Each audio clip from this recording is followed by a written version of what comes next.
తెలంగాణ ప్రభుత్వానికి సుప్రీంకోర్టు కీలక ఆదేశాలు జారీ చేసింది. విద్యుత్ ఒప్పందాలపై ఏర్పాటు చేసిన విచారణ కమిషన్ చైర్మన్ ను మార్చాలని ఆదేశించింది.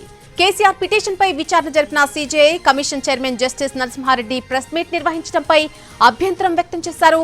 విద్యుత్ కమిషన్ చైర్మన్ ఎలా తన అభిప్రాయాలు వ్యక్తం చేస్తారని అడిగారు. న్యాయమూర్తి న్యాయం చెప్పడమే కాకుండా నిష్పక్షపాతంగా కనపడాలని కూడా సూచించారు. కమిషన్ చైర్మన్ మార్చాలని సూచించగా మార్చేందుకు రాష్ట్ర ప్రభుత్వం ఒప్పుకుంది. సోమవారం కొత్త పేరు చెబుతామని సుప్రీంకోర్టుకు తెలిపింది రాష్ట్ర ప్రభుత్వం. రాష్ట్ర ప్రభుత్వం తరపున అభిషేక్ మను సింఘ్వి, సిద్ధార్థ్ లూథ్రా, కేసీఆర్ తరపున ముకుల్ రోహిత్ కి వాదనలు వినిపించారు.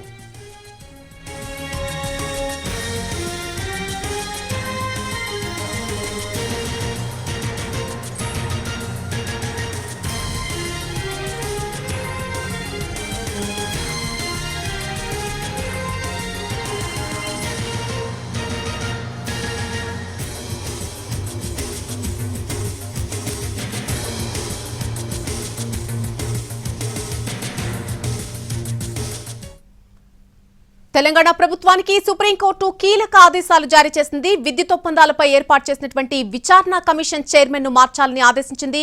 కేసీఆర్ పిటిషన్ పై విచారణ జరిపిన CJI commission chairman justice Narasimha Reddy press meet నిర్వహించడంపై అభ్యంతరం తెలిపారు. విద్యుత్ కమిషన్ చైర్మన్ ఎలా తన అభిప్రాయాలు వ్యక్తం చేస్తారంటూ కూడా ప్రశ్నించారు. న్యాయమూర్తి న్యాయం చెప్పడమే కాకుండా నిష్పక్షపాతంగా కనపడాలని సూచించారు.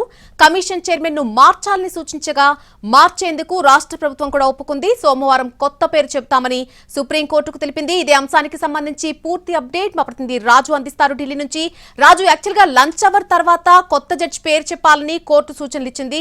కానీ సోమవారం ప్రకటిస్తామని ఇటు రాష్ట్ర ప్రభుత్వం చెప్పినట్టుగా తెలుస్తోంది. పూర్తి వివరాలేంటి?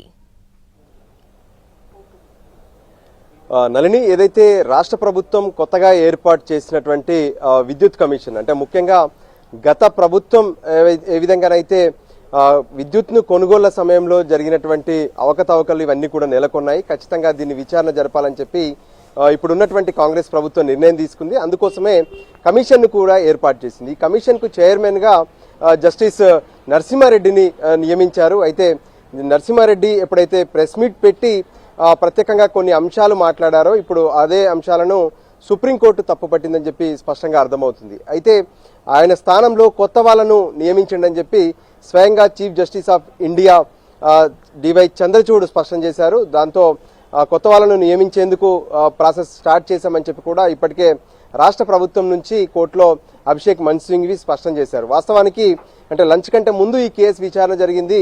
లంచ్ తర్వాత 2 గంటలకే కొత్త పేరును చెప్పాలని చెప్పి సీజేఐ స్పష్టం చేశారు. కానీ రాష్ట్ర ప్రభుత్వం సైతం ఈ విషయంలో కొంత అడ్వకేట్ జనరల్తో మాట్లాడుతూ కొత్త వాళ్ళని సైతం ఒప్పించి ఈ కమిషన్ కు చైర్మన్ గా ఉంటారా లేదా అనే దాని మీద కొంత వాళ్ళతో చర్చలు కూడా జరపాల్సి ఉంటుంది. సో అందుకోసమే సమయం తీసుకున్నారు. సోమవారం నాటికి ఈ ప్రక్రియను పూర్తి చేసే అవకాశం కనిపిస్తుంది. సో మొత్తానికి విద్యుత్ కొనుగోళ్ల ఒప్పందం పైన విచారణ జరిపేందుకు కొత్త చైర్మన్ వస్తున్నారని చెప్పుకోవచ్చు. అయితే ఓవరాల్ గా చూస్తుంటే కూడా కేసీఆర్, అంటే మాజీ ముఖ్యమంత్రి కేసీఆర్ ఇంతకీ సుప్రీంకోర్టుకు రావడానికి గల కారణాలను చూస్తే ఏదైతే ఇప్పుడు ఉన్నటువంటి అంటే విద్యుత్ కమిషన్ కేసీఆర్ కు నోటీసులు ఇవ్వడమే కాకుండా విచారణకు హాజరు కావాలని చెప్పారు. అయితే ఇప్పటికే ట్రిబ్యునల్స్ ఉన్నాయి విద్యుత్ కొనుగోళ్లకు సంబంధించినటువంటి అంశాలను పూర్తిగా పరిశీలించడానికి, విచారించడానికి.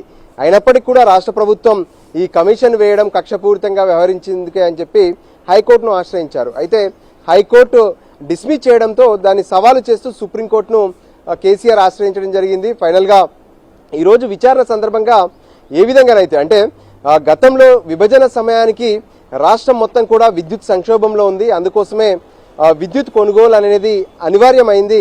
పక్క రాష్ట్రంలో ఉన్నటువంటి అంటే ఛత్తీస్గఢ్ నుంచి విద్యుత్ కొనుగోలు చేశాం. అది కూడా 2 రాష్ట్ర ప్రభుత్వాల మధ్య కుదిరినటువంటి ఒప్పందం. ఇక్కడ ఎక్కడా కూడా అవకతవకలు అనేటివి జరగలేదని చెప్పారు. మరోపక్క యాదాద్రి భద్రాద్రి ప్రాజెక్టులకు సంబంధించినటువంటి నిర్మాణానికి సంబంధించినటువంటి అంశాలపైన కూడా ప్రత్యేకంగా ఇక్కడ ప్రస్తావన తీసుకొచ్చారు. అయితే దానికి సంబంధించి కూడా ప్రభుత్వ సంస్థలకే ఆ నిర్మాణ పనులు అప్పగించినట్లు కూడా స్పష్టం చేశారు. సో ఓవరాల్ గా కూడా ఈ కమిషన్ అంటే ఏదైతే రాష్ట్ర ప్రభుత్వం వేసినటువంటి కమిషన్ ఉందో దాన్ని రద్దు చేయాలని చెప్పి కేసీఆర్ సుప్రీంకోర్టును ఆశ్రయించారు. కానీ ఈ విచారణ సందర్భంలో ఎవరైతే కేసీఆర్ తరపున వాదనలు వినిపించినటువంటి ముకుల్ రోహిత్ కి అటు జస్టిస్ నరసింహారెడ్డి ప్రెస్ మీట్ పెట్టారు. కేసీఆర్ కి సంబంధించినటువంటి అంశాలతో మాట్లాడారు. అప్పటికే తాను ఒక నిర్ణయానికి వచ్చారు. కేసీఆర్ ఇంకా విచారణకు హాజరు కాకముందే అనే విషయాన్ని స్పష్టం చేశారు. సో దాంతో చీఫ్ జస్టిస్ ఆఫ్ ఇండియా అక్కడే ఆగి ఒక జస్టిస్ అంటే ఒక కమిషన్కు చైర్మన్గా ఉన్నప్పటి పరిస్థితుల్లో ఎలా తను ప్రెస్ మీట్ పెడతారు, అలా ప్రజలతో మమేకం అవడం కానీ లేదంటే ప్రెస్ మీట్లు పెట్టడం కానీ సరైంది కాదు, ముందుగా జడ్జిని మార్చండి అనే విషయాన్ని స్పష్టం చేశారు. దాంతో రాష్ట్ర ప్రభుత్వం నుంచి వాదనలు వినిపించినటువంటి అభిషేక్ సింఘీ సైతం జడ్జిని మార్చేందుకు ఒప్పుకున్నారు. అయితే దానికి సంబంధించినటువంటి ప్రాసెస్ జరుగుతుంది, సోమవారం వరకు ఆ కొత్త పేరు ప్రతిపాదిస్తామని చెప్పే విషయాన్ని కూడా చెప్పారు. అయితే ఈ కొత్తగా ఉండేటటువంటి కమిషన్లో ఇప్పటి వరకు నరసింహారెడ్డితో కలిసి పనిచేసినటువంటి ఇతర సభ్యులు కూడా ఎవరు ఉండరనే విషయాన్ని స్పష్టం చేస్తూనే ఆ తర్వాత ఇప్పుడు పెడుతున్నటువంటి కొత్త జడ్జి ఇప్పుడున్నటువంటి స్థానంలోనే అంటే కమిషన్ పాతదే కానీ ఆ స్థానంలో మాత్రమే అంటే సబ్స్టిట్యూటెడ్ మాత్రమే చేస్తున్నామనే విషయాన్ని స్పష్టం చేశారు. అంతేకాదు కొత్త జడ్జిని నియమించేటటువంటి క్రమంలోనే ఆ కమిషన్కు ఉన్నటువంటి విధి విధానాలు, అక్కడ ఉన్నటువంటి బాధ్యతలు, వీటన్నిటిపైన కూడా అదే నోటిఫికేషన్లో పేర్కొనాలని చెప్పి చీఫ్ జస్టిస్ ఆఫ్ ఇండియా కూడా తన ఆర్డర్లో స్పష్టం చేసినటువంటి పరిస్థితి కనిపిస్తుంది.